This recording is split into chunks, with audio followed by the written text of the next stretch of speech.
Hi everybody, welcome back to our channel. In this video, I'll be showing you the procedure to add money to Venmo.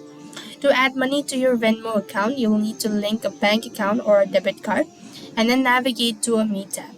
So first thing, you want to open your Venmo application, and once you are logged in, click the Me icon from the bottom of the page and usually located at the bottom right hand side corner of your screen. Next, you want to find and tap the Add Money button, which is often located in the wallet section of your profile. So what you can do is just click on Add Money options here, after which you will be able to see this sort of interface or a drop down menu. So select from where you want to add the money.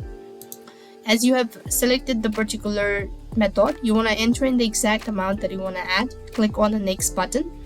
On the next field, you want to confirm all your details and review the transaction details and tap on Add or Confirm button to complete the transfer. This is how you'll be able to add money to Venmo. I hope the video was helpful. Make sure to like, share and subscribe. Thank you for watching. See you in the next video.